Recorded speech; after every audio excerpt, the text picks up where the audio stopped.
social media and podcasting platforms from today's headline. It is a special edition of the Jerry and Jerry Show. The show is Tuesdays at 10:15, regularly scheduled. We're doing it today, Wednesday, because of a crazy Tuesday morning for me yesterday. Thank you to Hootie Ratcliffe for adjusting his schedule. Heard from a boatload of you guys about the show not airing yesterday.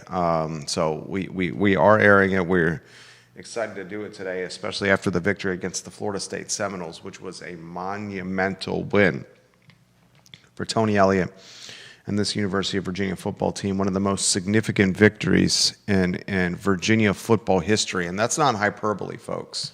We were talking about that, yesterday. Is this one of the most significant victories in Virginia football history? I think you can say that with confidence and conviction, ladies and gentlemen. Some folks clinging on this narrative of the storming and the stampeding in the field. I'm like, guys, it's a $50,000 fine. That's peanuts for the news cycle that was dominated by Virginia with the highlight of the stampede. The brand equity that you get from that field stampede is considerably more valuable than a lowly $50,000 fine for a multi-$100 million athletic department. Judah Wickower behind the camera. Tony Elliott's getting national praise and attention. Chandler Morris getting national praise and attention. And now we ask the question, if Virginia football, ladies and gentlemen, beats Louisville on Friday, and that's a big if because the Cardinals are 7.5-point favorite. If Virginia beats Louisville, is Virginia destined to run the rest of the slate? They are not favored to lose. Some of them are toss-ups. Not favored to lose, or not predicted to lose, any other matchup on the schedule. And yes, I know the history with Virginia Tech. We'll talk about all these storylines and more, including Virginia Tech's victory against NC State and the good, bad, and ugly of the Atlantic Coast Conference with a Virginia Sports Hall of Famer, Jerry Hootie Ratcliffe. Judah Wickower's behind the camera. We can rock and roll, Judah, when you're ready.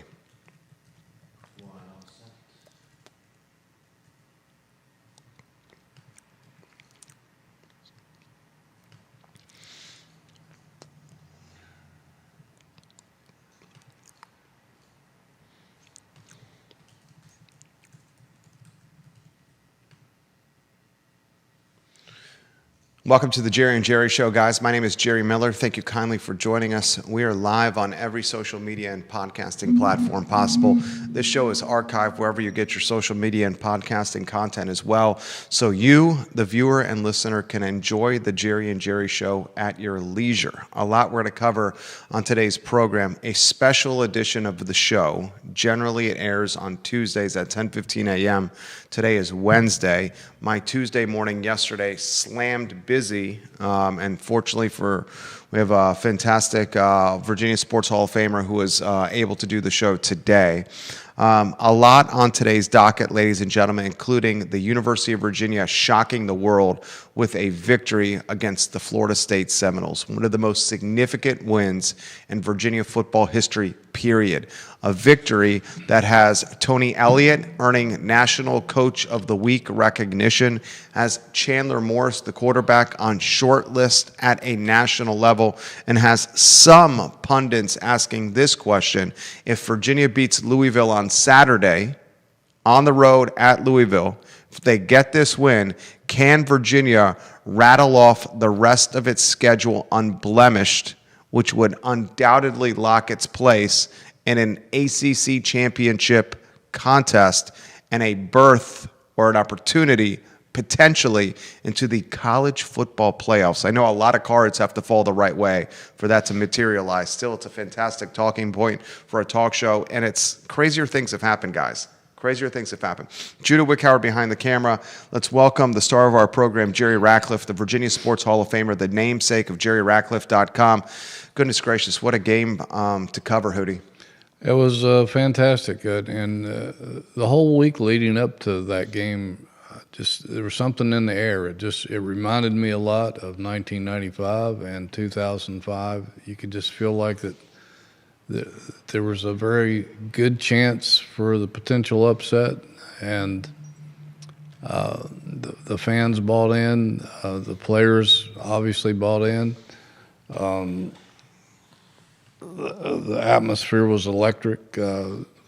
Kudos to Florida State, who travels as good as anybody. I think they had tons of fans there, and it was a magical night. It was in my 40-plus years of covering Virginia football, it probably has to be in the top 5, 6 games that I can recall. That was the first question I was going to ask you. Yeah. No one's covered this program closer than you. Where does it stack up in Virginia football memories for you? Yeah, well, the other two would be the other two upsets over Florida State and beating Clemson for the first time. A couple of wins against Virginia Tech over those years, and a couple of wins over North Carolina, which I guess it was '96 when they upset North Carolina. They were 6th in the country and headed to the Fiesta Bowl, and Virginia upset them. And in terms of games in Charlottesville, that has to rank right up there with all those games. Virginia football in the top 25, Hootie, for the first time since 2019. Goodness gracious. This victory has offered this is your phrase. It's one of my favorite phrases, turns of the phrases that you've ever put in print or said onto a microphone. Tony Elliott from the outhouse to the penthouse. Yeah, no question. National Coach of the Week on a couple of individual platforms and outlets. It's offered Teflon and bulletproof vest protection, at least for now, for the embattled athletic director, Carla Williams. It's got Chandler Morris on national accoladed short lists. And goodness gracious, it's got us going to ask this question. Got us talking about, if Virginia beats Louisville, can they rattle off the rest of the schedule unblemished and finish with a one-win-loss campaign, or a one-loss campaign? Yeah. Well, ESPN's projections are that Virginia has a 54% chance of finishing in the top 2 in the ACC, along with Miami. Second highest percentage other than Miami to make it to the championship game. And part of that is the schedule that we talked about a lot in the preseason, one of the lightest schedules in the country. But before you put the cart before the horse, they've got a hell of a game coming up this weekend. Big time. And they're underdogs, so that everything that they gained last Friday night didn't mean much to the odds makers out in Vegas or to the Louisville Cardinals, who are extremely difficult to beat at home. They've won 13 of their last 16 home games over the past 3 seasons. They're a lot like Virginia in terms of personnel. Good, solid coach, great fan base. It's going to be a major undertaking to go into Louisville and walk out of there with a win. It's a lot easier said than done. The line open at 7.5. Louisville 7.5-point favorite. The line down is down to 6.5. You get 3 points for playing at home. Vegas suggests this is a field goal game here. Yeah. Super tight contest here. If it's a field goal game, I just saw that they have a kicker that's booted 2 57-yard field goals in the last couple of games, including, I think, last Saturday when they were down 17 points to Pitt and came back and won in the fourth quarter with 2 touchdowns and forced 6 Pitt turnovers in the process. So, if it comes down to a field goal, wow, that's scary knowing that a guy can kick at 57 yards. Well, and Louisville, let's talk about this is Dave. Now, I don't want to call this David and Goliath, but Virginia is certainly going into a lion's den of sorts here. They have a very difficult time winning at Louisville. The history suggests it. Louisville's got one of the best fan bases in college football, certainly the ACC. This is, in a lot of ways, their pro sports team because they don't have pro sports. Right. They got a lot of talent on this roster, Louisville does. The odds makers have them as a 6.5-point favorite, although I've highlighted the line has moved. This is, I don't want to say as tough of a matchup as Florida State, but this is a pretty damn tough matchup because you're on the road here. It is, and it's a place where Virginia doesn't have a very good history. They've lost. They've only won one time in Louisville. Virginia has had Louisville on the ropes the last 2 years and let them off the hook. And I think some of the Virginia players who were on those teams probably recognize that they've been capable.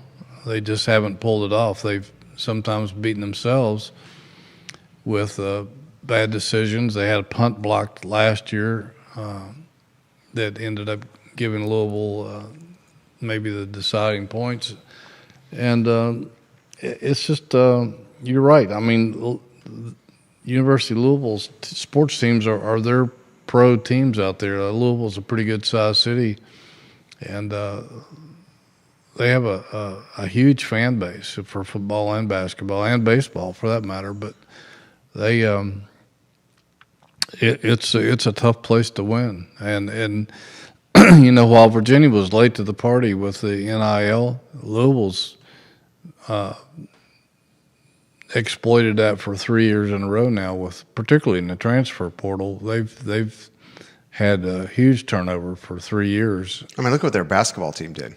Yeah, exactly. From the bottom of the ACC standings to one of the best in a year's time. Right. Which, you know, that's what Virginia's hoping to duplicate in basketball this season. So these people take it seriously. So you're not just going to go in there and have a cakewalk, that's for sure. Chad Wood watching the program, one of the finest tailbacks to ever matriculate out of Western Albemarle High School. He's a Crozet crazy. Chad, I appreciate the comments your wife posted on social media as it applies to the craziness and chaos in the Albemarle County School Board. That's a topic for a different show, but I want to offer props to your family for that. Chad Wood says it's very possible if Virginia beats Louisville that they could rattle off the rest of the schedule. He highlights that Duke is not easy and Tech is Tech, and we know the history with Virginia Tech. However, if we beat Louisville, he's saying UVA, this team definitely controls its own destiny. He's 100% right. He's 100% right. We got viewers and listeners that are watching in Charlottesville, in Crozet, in Richmond, Northern Virginia, Southwestern Virginia, Hampton Roads, in North Carolina, South Carolina, Florida, Pennsylvania, and Tennessee that I see on our heat map right now. William McChesney, welcome to the broadcast. Tina Wyatt Breeden, welcome to the broadcast. We'll talk the Louisville matchup.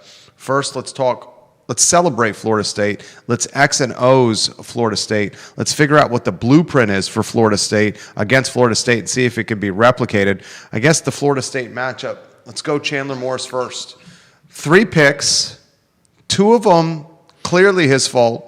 One of them, he's trying to make a play at a time he needed to make a play. We understand the 3 interceptions.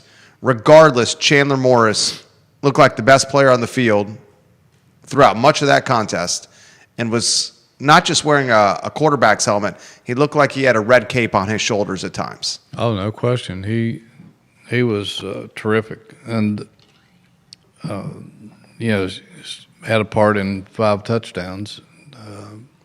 Including rushing for 3 and the winning touchdown in double overtime he made a really good read on that play and made it to the end zone. He had no fear, ran with no abandon for his body, and he put it all on the line. And you got to give him kudos. He's an incredibly confident guy. He said, yeah, I know I own those 3 interceptions. I think one of them he knew there was a chance he was trying to make a play in regulation to try to get him in position to maybe kick a winning field goal. But you know, he termed himself as a gunslinger, and a gunslinger is going to make some mistakes every now and then. But his mistakes are few and far between, and he certainly makes up for it with the rest of his game and his leadership. And I think you could see him throughout the game going over and firing up his offensive line. Yep. and other people. And Yep. I mean, that's what you want your quarterback to be. He's everything you want your quarterback to be. Chandler Morris, 26 of 35 passing, 229 through the air, 6.5 per per toss, per throw, 2 touchdowns. Yes, the 3 picks. 3 touchdowns on the ground for Chandler Morris. The game-winning touchdown throws it to a spot. The running back isn't even looking for the football at the point.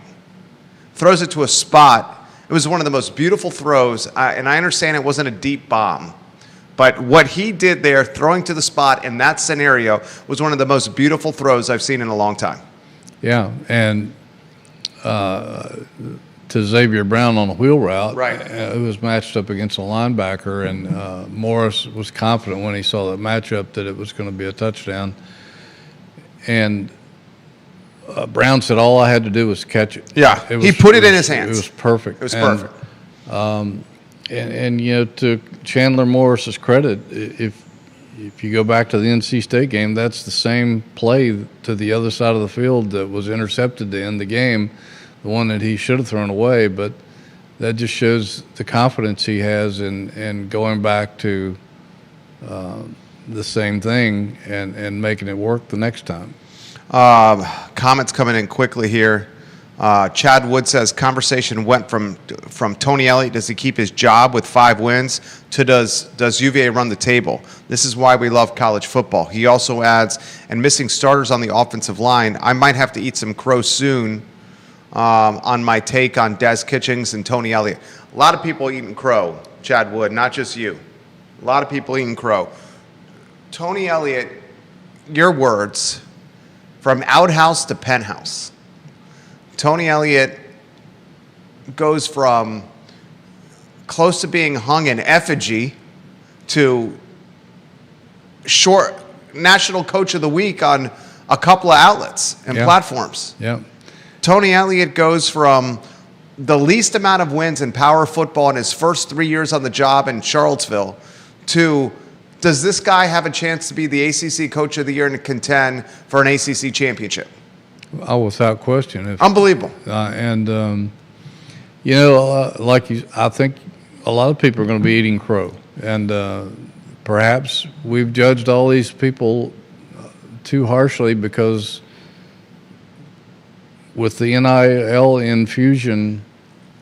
I don't know if we judged him too harshly. Well, maybe not. But he had a terrible first 3 years. It just goes to show what you can do when you have talent. Okay. I'll give you that. And who is it? John Schumann used to say this all the time. Fletcher Arrett used to say this all the time. Was it about Jimmys and Joes? And if my Jimmys and Joes are better than your Jimmys and Joes, we're probably going to get a victory. Well, my favorite quote of all time about that came from Bear Bryant, who once said, when he was talking about recruiting, I worked one of his football camps when I was wanting to be a coach.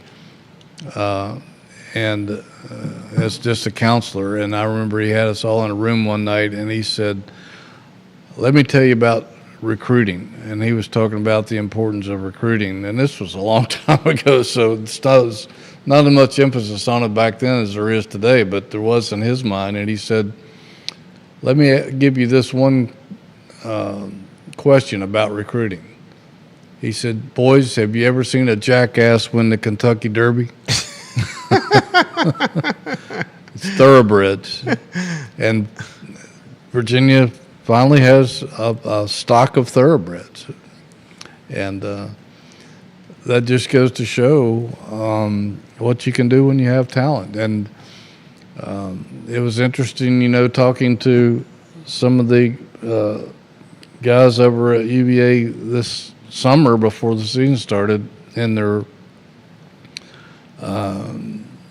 general manager, special scouting, and all that stuff, roles that they have over there, about the huge gift that came in overnight out of the blue and changed everything. And they were in their recruiting war room. I've been in there with Al Groves. Nobody's supposed to ever go in there that's not in the program, but he took me in there one time, and it has Studio camera, Judah. Has these big boards with all the recruiting possibilities, who they're looking for, in pecking order, all this massive amount of information. They came in and said, erase all that. We're starting all over.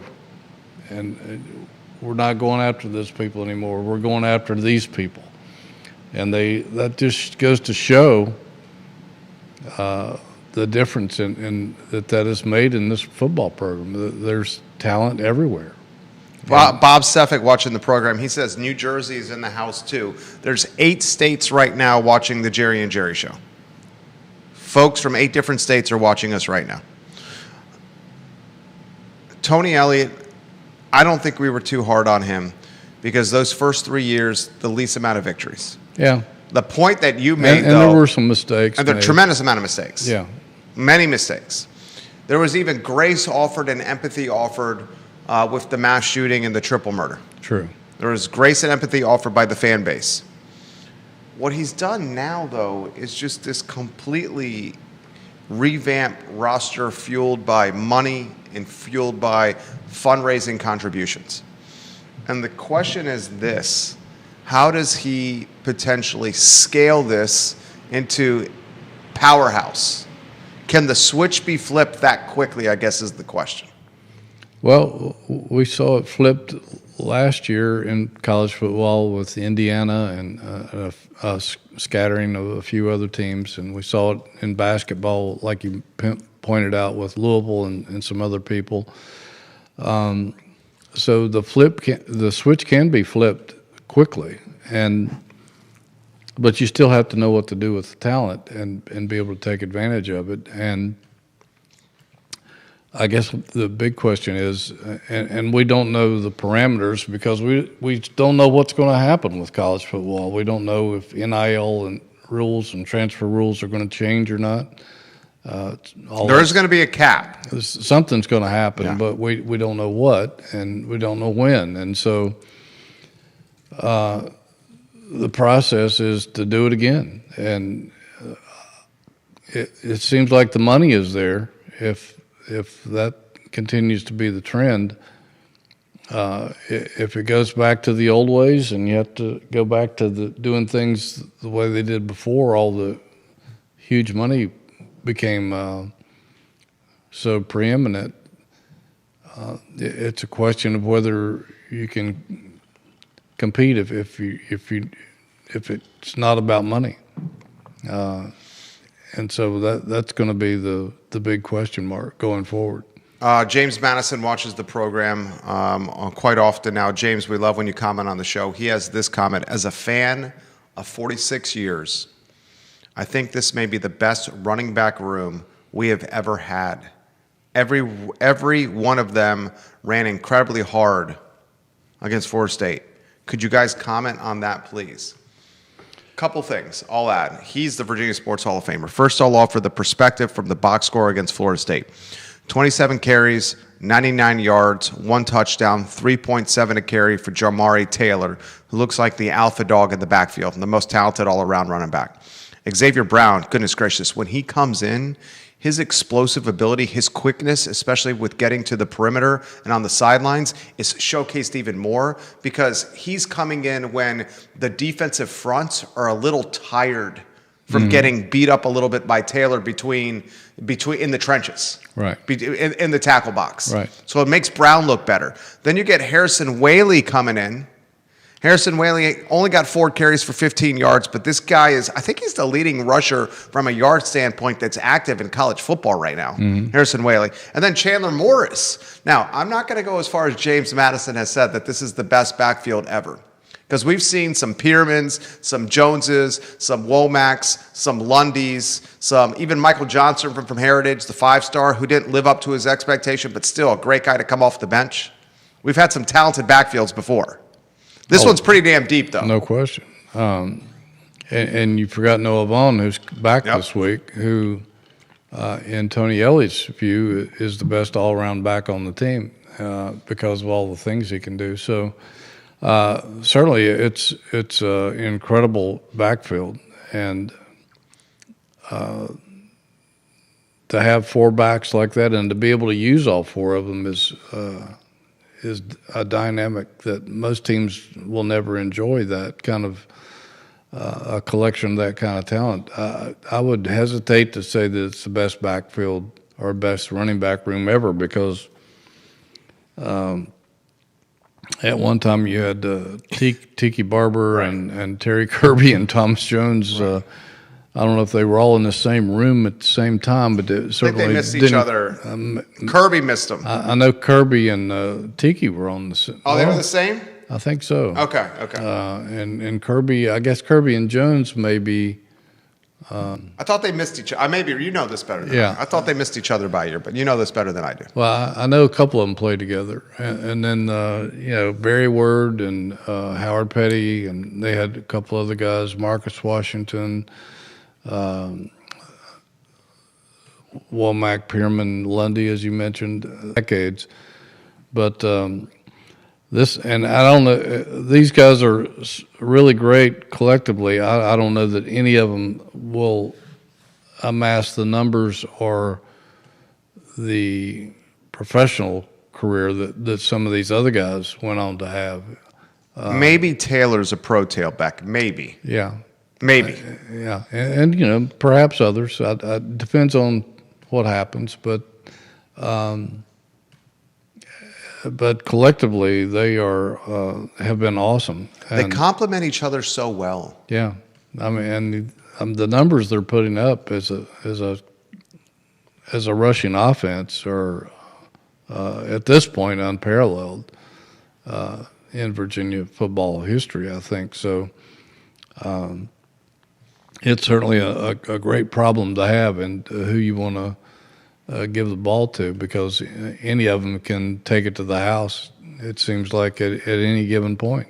211 rushing yards against Florida State. They've rushed for over 200 yards for 4 straight games, which we haven't seen that in a long time. Virginia had 440 total yards against the team in Florida State that was annihilating competition, that throttled Alabama. Yeah. I mean, it was just an incredible performance. And what's the blueprint?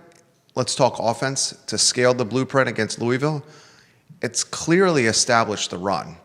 Establish the run, which opens up play action for Morris. Establish the run, which allows Morris to do things out of the pocket with his legs.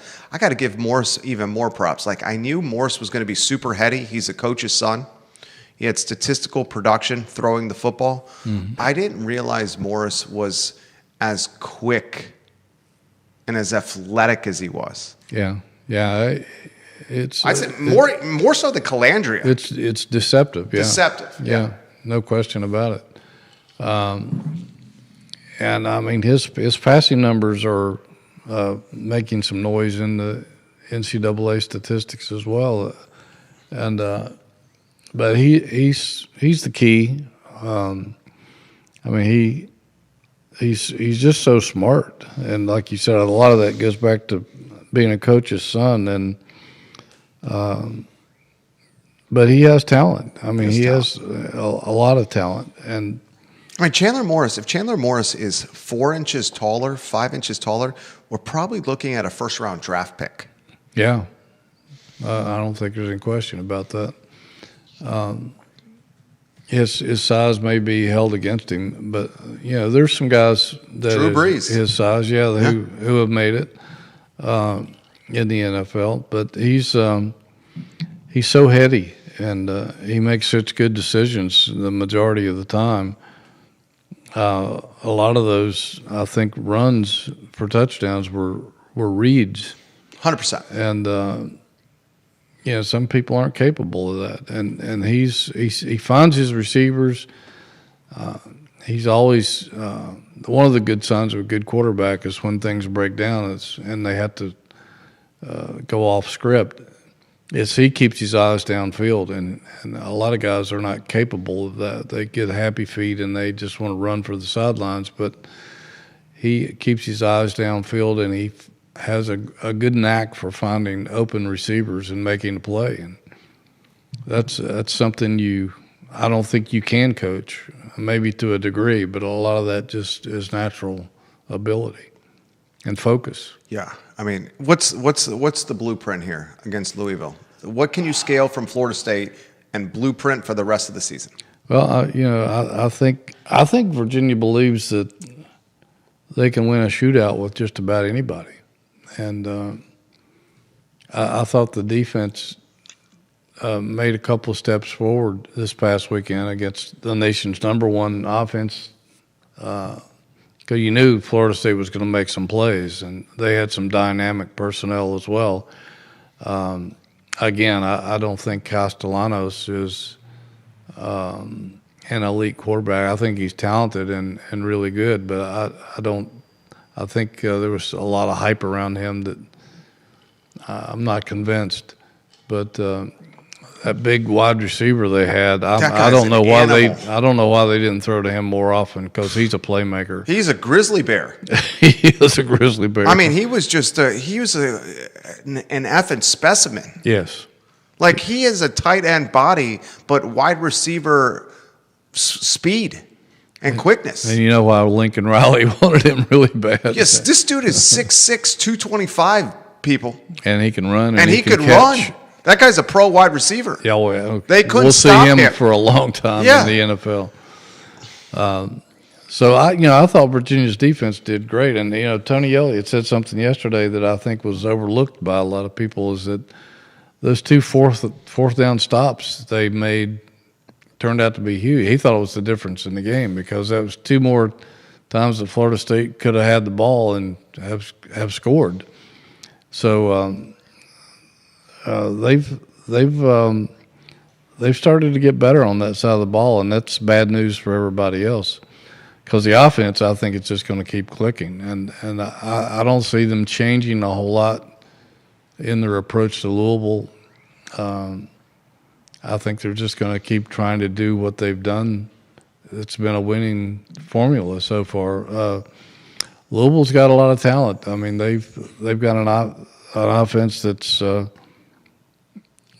really good. They got a quarterback, a transfer from Southern Cal, who's putting up some numbers, can make all the throws. They've got maybe, arguably, the best 1-2 running back punch in the country with that kid last year, Isaac Brown.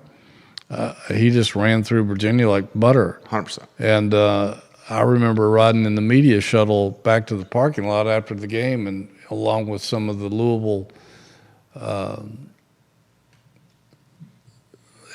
athletic administration people, and they were saying, we're going to have to really amp up our NIL money to keep him, because he was just a freshman. Because people are going to be coming after him hard, because he's that good. Looks like they did. Yeah, and then I'm sure that he's well compensated. Yeah. But they have two really good running backs. They have good receivers. They have a restocked offensive line, much like Virginia's. Although, if you look at, we got to give some props to Terry Heffernan, the Virginia's offensive line coach. They brought in all these offensive linemen from the portal, but the majority of the guys playing were here last year. Right. And that just shows how he developed those guys and how those guys matured. The offensive line is banged up. We should talk about that here. Comments coming in quickly. Rob Gray from Richmond. He's not ready to put the cart, he says, before the horse here. He says if Tony Elliott loses to Virginia Tech, then all this good goes away. I'll push back slightly. There's no win I would rather have than a Virginia Tech victory. That Florida State win was extremely close second for me. That's how much I despise Virginia Tech, okay? That I would rather take a win over a lowly Hokie team than a top 10 victory against Florida State. Okay, but it's close second. I understand his point that he still has a lot left to prove with the season. I get that. Jeremy Wilson's watching in Eastern Tennessee. He says, Virginia's out-recruiting Virginia Tech right now, which is huge. If Tony Elliott and this program can control the Commonwealth like they once did under George Welsh, that would be significant for this program. Well, it's going to be hard for anybody to control recruiting in the state because recruiting has changed over the years, and there's so many people who come in from outside the state and take people.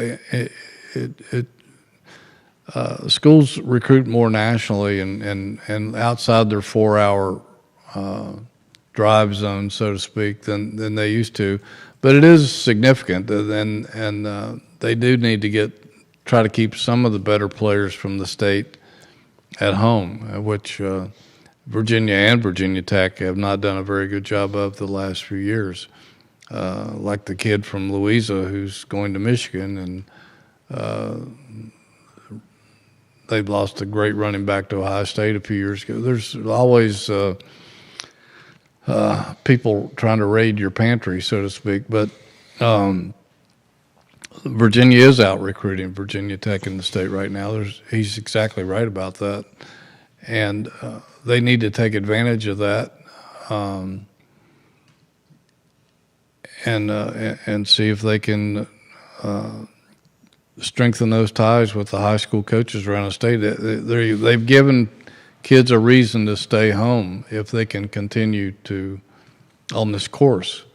If you're floundering around, as Tech and UVA have done for the past several years, they haven't given people a reason to stay. But Virginia's given them a lot of reasons with that new football building. It shows a commitment to football, and it's starting to pay some dividends. Bill McChesney says Virginia Tech has appeared weaker this year, yes, but that doesn't mean the situation cannot be turned around for the Hokies. He's correct. Chad Wood adds, Virginia Tech just approved a new budget for the athletic department. Right. Whit Babcock, the athletic director of Virginia Tech, went hat in hand to his board of visitors and said, if we don't get more money in the coffers for the athletic department, this is just not a yearly impact. This is a multi-generational impact on the athletic department. And he just got a hell of a lot more money for the athletic department with that hat-in-hand ploy with the Board of Visitors. They fire Brent Pry. They're 2-0. One of those wins against Wofford. The other win against NC State, the win in Raleigh for Virginia Tech against NC State, takes a little luster away from UVA's loss to NC State and Raleigh. That raised an eyebrow for me because you think on paper, at least what you've seen through the first 25% of the season, that the Hokies are substantially subpar compared to UVA, but they win in Raleigh and UVA loses in Raleigh. They could have won that game, the Hoos. Yeah. Do you want to touch on it all, what you've seen in Virginia Tech?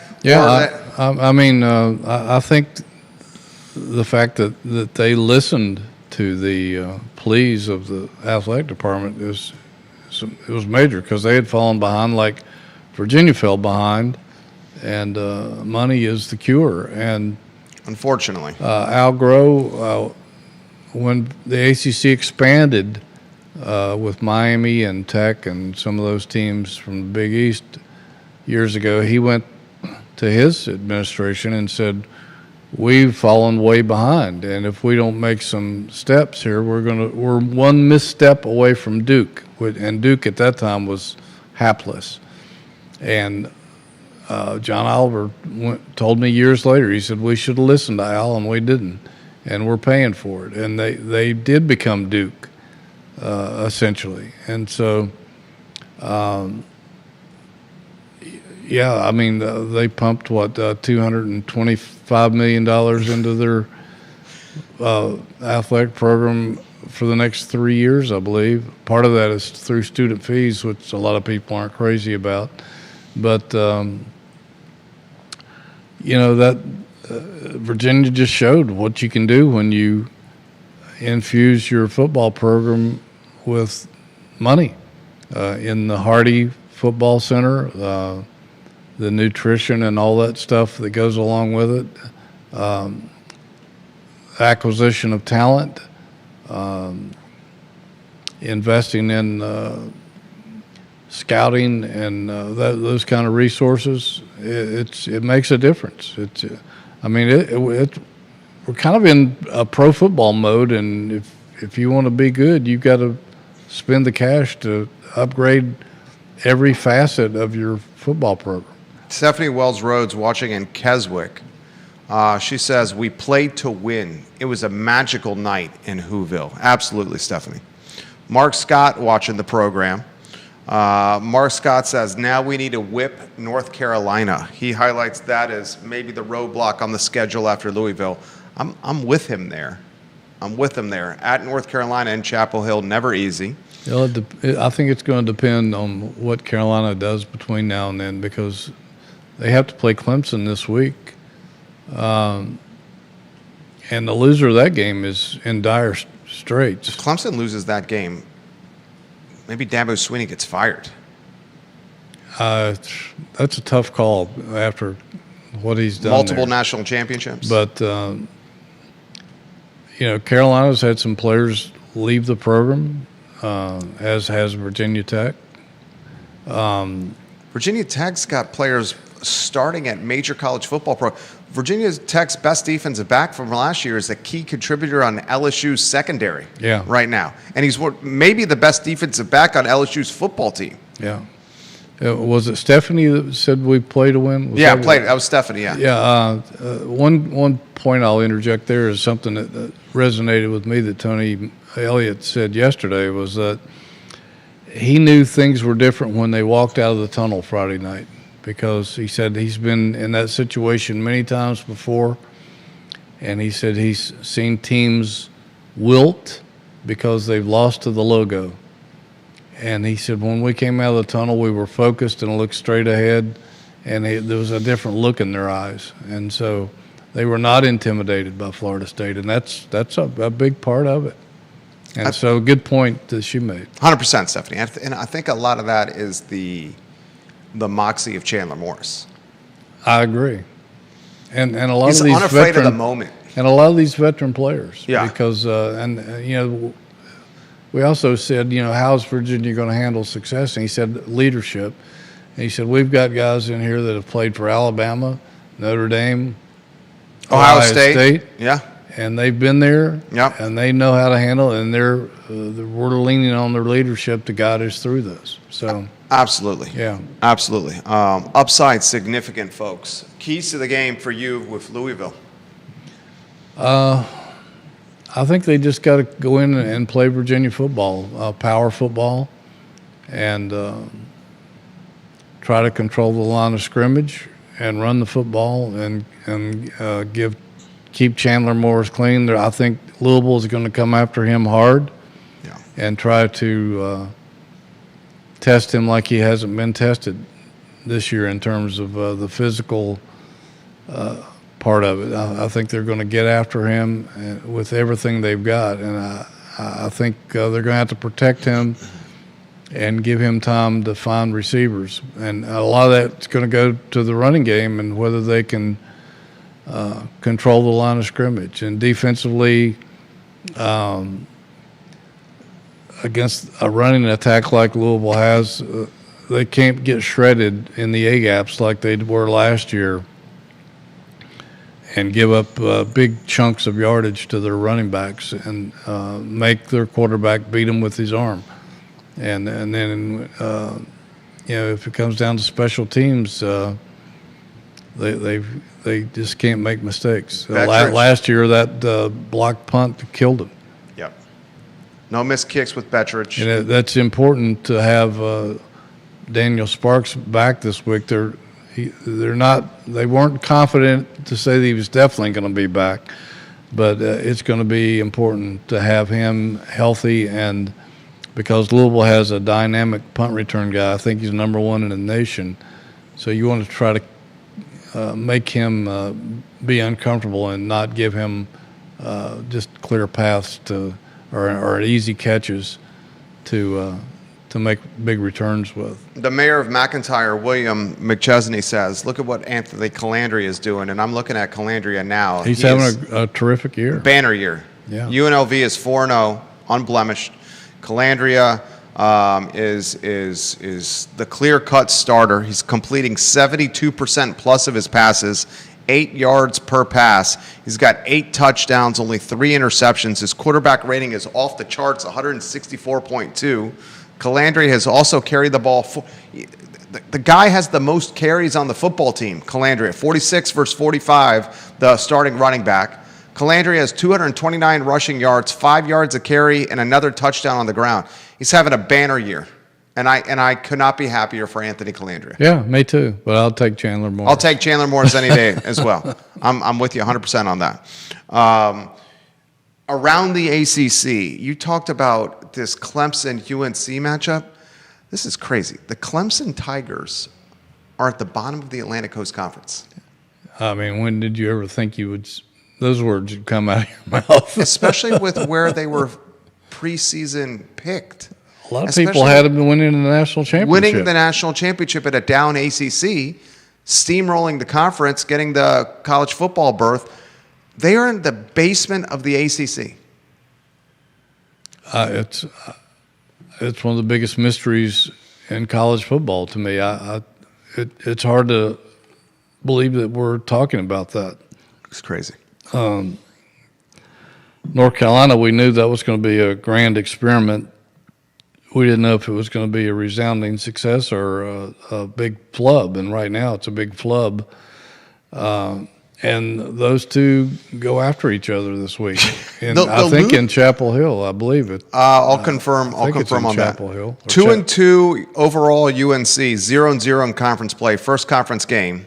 Clemson 1-3 overall, 0-2, ladies and gentlemen, in conference play for Dabo Swinney and the Clemson Tigers.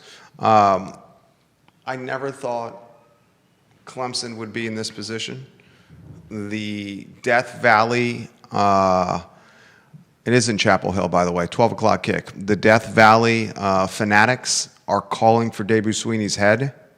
He was already in a little bit of lukewarm water going into the year, right? Which shows you how obscenely high the expectations are.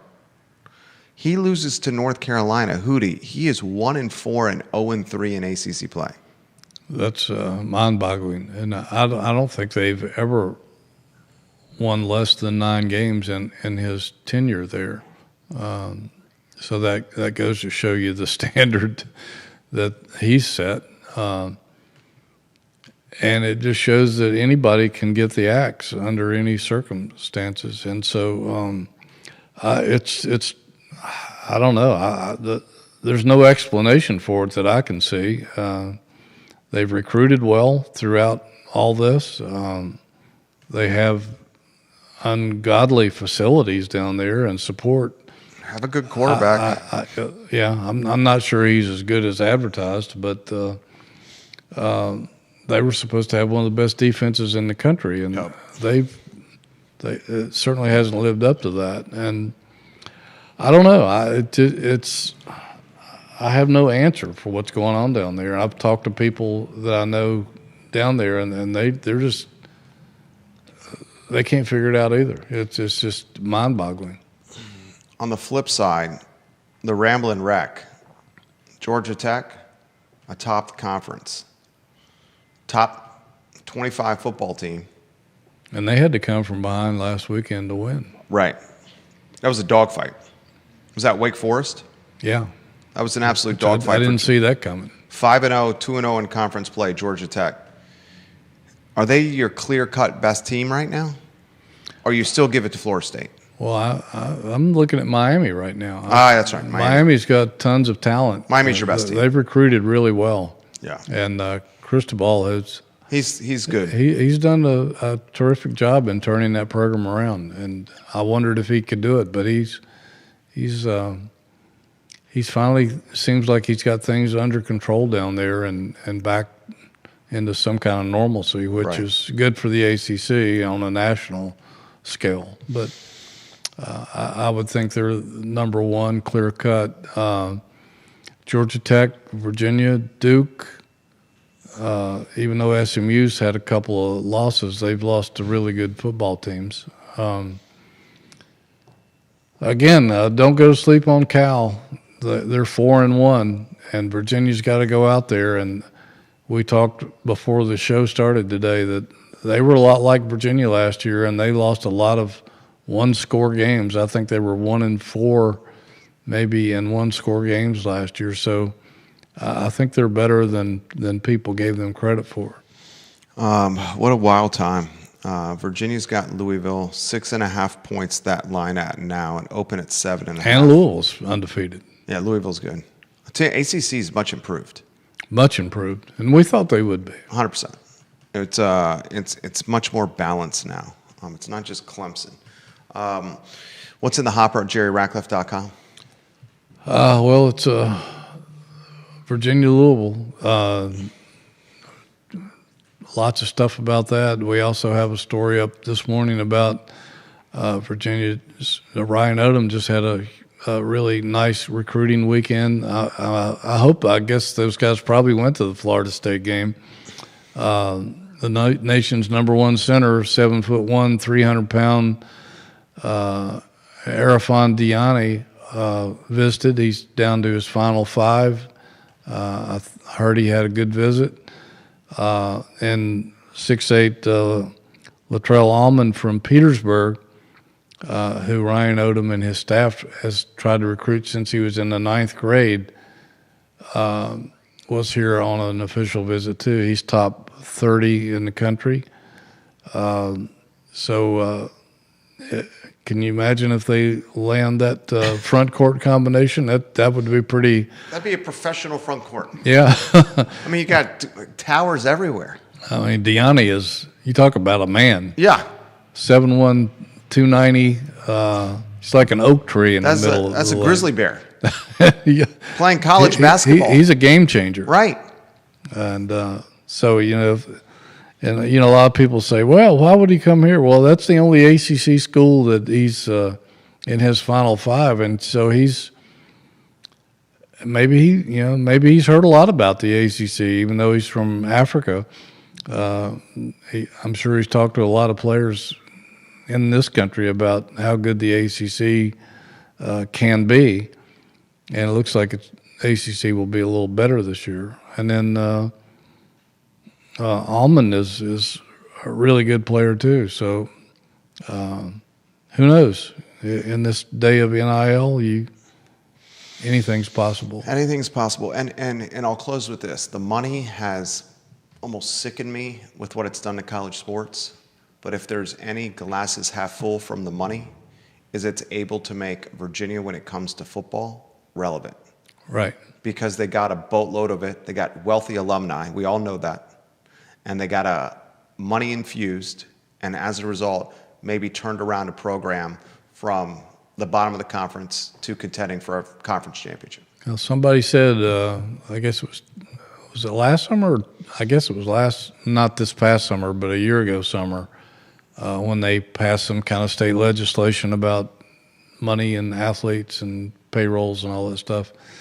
Somebody said, well, Virginia, if it wants to be, can be the New York Yankees of college sports because the money is there. The money's there. We're starting to see some of that. We're starting to see it, 100%. Jerry Ratcliffe, guys, the namesake of JerryRatcliffe.com, Virginia Sports Hall of Famer, household name, Jerry Ratcliffe of JerryRatcliffe.com. Get on the website, read the content. It's the best of the best as it applies to anything University of Virginia sports related, JerryRatcliffe.com. Judah Wickhauer behind the camera. Thank you to you, Judah. The MVP. Elmers MVP, our glue guy. My name is Jerry Miller. This is the Jerry and Jerry Show, special edition on a Wednesday. Back to our normal slot Tuesday at 10:15, folks. Thank you kindly for joining us. So long, everybody. Nicely done. Same to you, sir.